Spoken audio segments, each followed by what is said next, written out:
Kanpur Harcourt Buttler प्राविधिक विश्वविद्यालय में शैक्षणिक संवाद और पुरस्कार वितरण कार्यक्रम का आयोजन किया गया।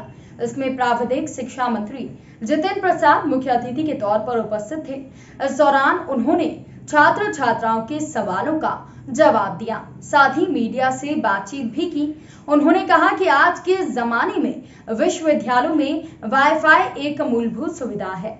जब हम शहरों में वाईफाई की सुविधा दे रहे हैं तो विश्वविद्यालयों में भी इसकी सुविधा मिलनी चाहिए। वहीं रिसर्च को लेकर उन्होंने कहा कि रिसर्च को लेकर सरकार प्रतिबद्ध है और इसलिए युवा पीढ़ी की जो नई सोच है उसको लेकर उनको संसाधन उपलब्ध कराने की कवायद की जा रही है। साथ ही उन्होंने आगे कहा कि हमारा एक ही लक्ष्य है, रोजगार और शिक्षा पर हमारा ध्यान है। कौशल विकास और स्किल डेवलपमेंट और टेक्निकल एजुकेशन बहुत महत्वपूर्ण कड़ी है, जिससे हम अपनी आने वाली पीढ़ी में भारत का असली निर्माण तभी कर पाएंगे जब हम उनको संसाधनों से लैस करेंगे, जिससे वो विश्व पटल पर सबकी बराबरी कर सकें। विद्यालय है, उसके बावजूद भी आज तक इस विश्वविद्यालय को वाईफाई कैंपस नहीं किया गया, क्यों?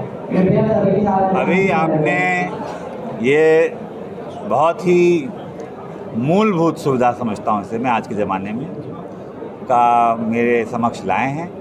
अगर ऐसा है तो मैं बात करूँगा और ये कैंपस में वाईफाई अवेलेबिलिटी तो आज हर जग जाहिर है, हम शहरों में कर रहे हैं तो कोई वजह नहीं कि यूनिवर्सिटी में ना कराई जाएगी। विश्वविद्यालय में रिसर्च को लेकर के काफ़ी चूँकि छात्र भी गंभीर हैं और विश्वविद्यालय के कुलपति भी गंभीर हैं, उसको लेकर के सरकार क्या सोच रही है?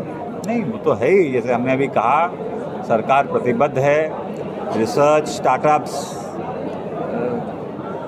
जो नई सोच लेके हमारे युवा पीढ़ी आ रही है और प्रधानमंत्री जी और मुख्यमंत्री जी ने कहा ही है कि सबसे महत्वपूर्ण है युवा पीढ़ी को वो संसाधन उपलब्ध कराना जहां वो चाहे वो रिसर्च हो चाहे कोई नई और प्रयोग करना चाहें वो संसाधन उनको उपलब्ध कराए जाएंगे और इसी दिशा में सरकार काम कर रही है। प्राविधिक मंत्री बनने के बाद पहली बार आप कानपुर आए हैं, तो किस तरह की जो छात्र छात्राएं हैं और यूपी में जो कॉलेजेस हैं उनको किस तरह की सौगात देना चाहेंगे? जैसे आपने नहीं, मैंने बताया ना, एक ही लक्ष्य है कि रोजगार परक शिक्षा, इस पे हमारा ध्यान है और पूरा फोकस इन्हीं चीज़ पे रहेगा, क्योंकि कौशल विकास और स्किल डेवलपमेंट और टेक्निकल एजुकेशन एक बहुत महत्वपूर्ण कड़ी है, जिससे हम अपनी आने वाली पीढ़ी में भारत का असली निर्माण तभी कर पाएंगे जब आने वाली पीढ़ी को इन संसाधनों से लैस करें और वो विश्व पटल पे बराबरी से कम्पीट करें। धन्यवाद।